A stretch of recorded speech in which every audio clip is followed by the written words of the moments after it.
Uno studio del Comitato delle Regioni del 2017 mostrò come i territori maggiormente interessati agli effetti degli accordi di libero scambio non riescono a far emergere il loro potenziale decisionale o le loro legittime istanze nei processi di negoziazione. Pensiamo al caso dell'accordo economico e commerciale globale con il Canada, il CETA, che rischiò appunto la mancata approvazione. Rammentando quel caso, sottolineiamo che un maggior coinvolgimento delle autorità regionali nelle fasi precedenti al mandato negoziale sarebbe non solo auspicabile, ma utile a una buona riuscita della negoziazione.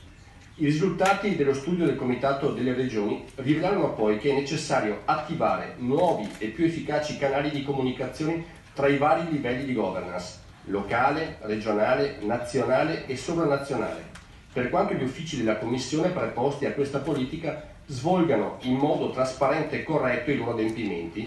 Risultati ben più completi potrebbero essere raggiunti attraverso una governance multilivello, più strutturata, una valutazione dell'impatto a livello regionale della politica commerciale europea e dei singoli accordi con particolare riguardo alle aree maggiormente coinvolte dalle strategie negoziali consentirebbe di modulare gli effetti di tale politica in maniera più omogenea sul territorio. Da parte nostra, da parte loro, appunto, le regioni dovrebbero garantire adeguate tecniche e abilità divulgative sui propri territori, una partecipazione consapevole al processo decisionale.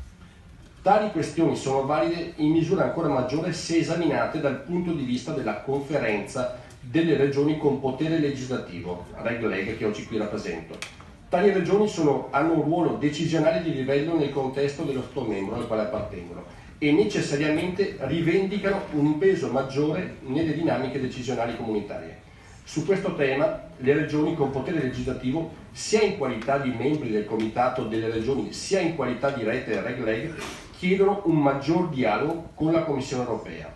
In conclusione, nell'apprezzare questa opportunità di scambio costruttivo che ci viene fornita, il dialogo strutturato con i massimi livelli della Commissione, riconoscendo gli sforzi compiuti in materia di trasparenza ed efficacia nell'implementazione degli accordi, la conferenza RegLeg auspica in generale il rafforzamento del ruolo del Comitato delle Regioni nel processo legislativo europeo e per le regioni con potere legislativo in particolare un'interlocuzione diretta con la Commissione europea da realizzarsi mediante consultazioni specifiche e in un'ottica di revisione dell'architettura istituzionale europea attraverso un riconoscimento formale nell'ambito delle istituzioni dell'Unione. Grazie e buon lavoro.